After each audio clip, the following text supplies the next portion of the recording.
Pada Yesus terserah, pada Yesus percayalah, Dia sanggup menolongmu. Berseru pada Yesus, berserah pada Yesus, Dia akan memberi kemenangan abadi. Kita akan masuk di dalam doa pembukaan ibadah. Segala puji dan syukur kami sampaikan kepadamu.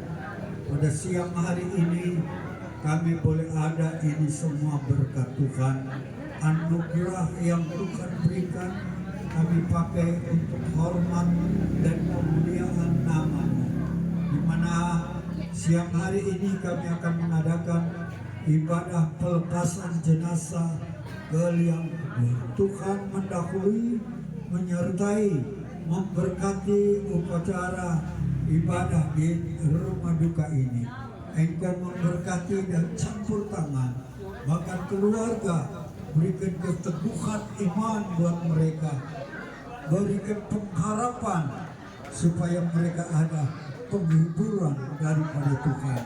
Sebab itu kami menyerahkan seluruh acara ibadah ini dari awal sampai akhirnya, biar kehendak Tuhan saja yang jadi. Pakai semua yang melayani dengan urapan yang dari Tuhan. Dalam nama Tuhan Yesus Kristus kami sudah berdoa, mengucap syukur. Haleluya, puji Tuhan. Amin. Kita akan menyanyi nomor 1. Ada satu sobat yang setia. Nama Yesus yang menghibur hatiku. Namanya Yesus. Namanya Yesus.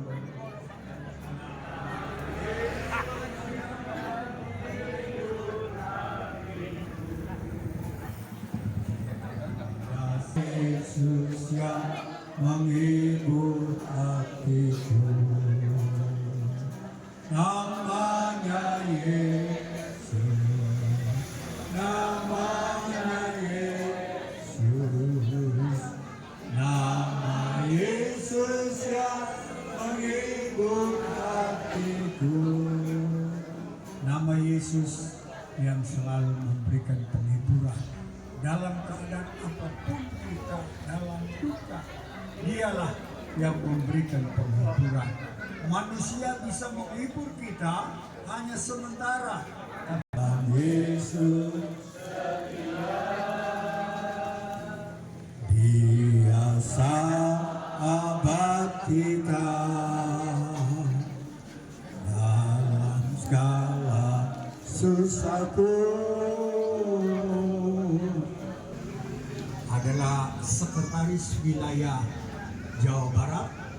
Dia akan menyampaikan pengembalaannya di Trisi dan di Losara. Kita akan nyanyi nomor 6. Di seberang sana nanti Bapak langsung dengan doa dan firman. Seberang sana air mata hilang, hanya di seberang sana, di seberang sana air mata hilang,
Selamat siang, Bapak Ibu sekalian.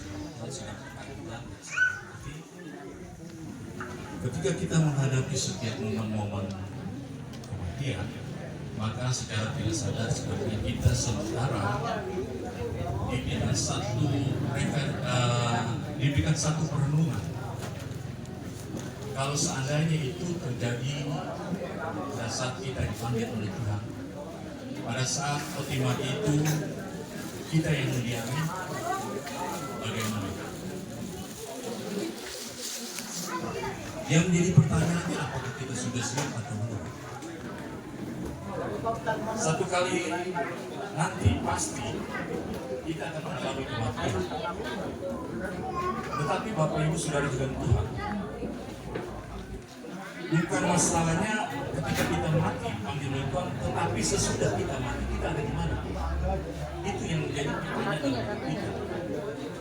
Kita tahu bersama bahwa ketika kehidupan nanti itu hanya ada dua tempat, surga dan neraka.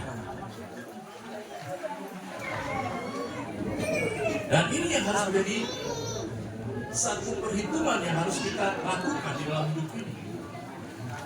Kalau Bapak Ibu Saudara sekalian Tuhan, ketika kita ingin membangun satu rumah tangga, kita mempersiapkan segala sesuatunya, kita atur, kita mengelola begitu sebaik-baiknya sehingga kehidupan kita nanti ketika kita sudah menikah kita dalam keadaan yang baik. Kenapa ketika kita hidup di dalam dunia ini kita tidak mempergunakan kesempatan waktu yang ada sebaik-baiknya? Sebab di kehidupan nanti adalah sifatnya kekal. Tidak 70 tahun, tidak 80 tahun, tapi selama-lamanya.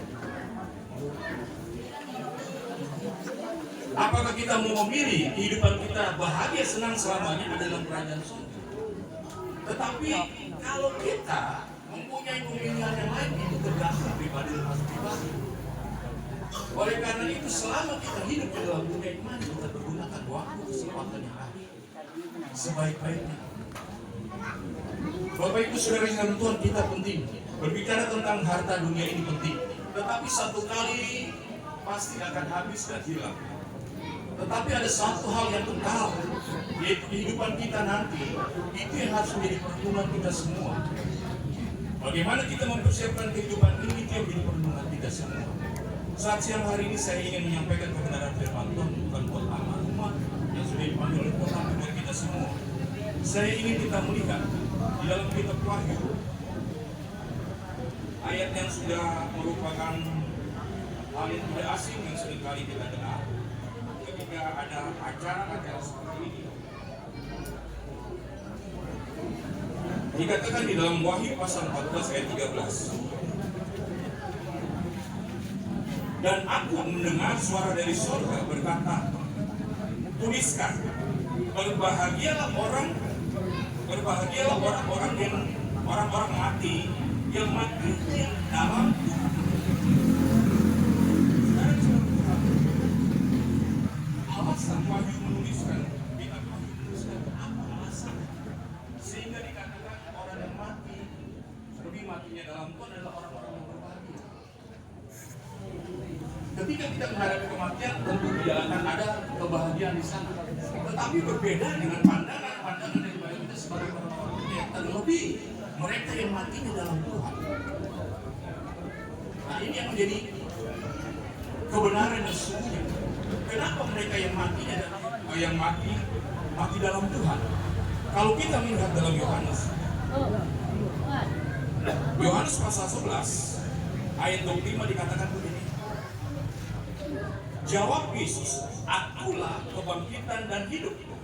Barang siapa percaya kepadaku, ia akan hidup walaupun dia sudah mati.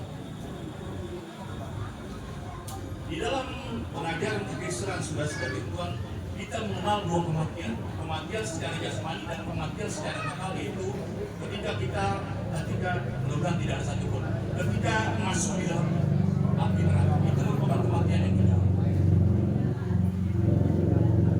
Jadi di dalam dunia ini, saudara, pengajaran bisa mengatakan bahwa ada yang namanya dua kali kematian.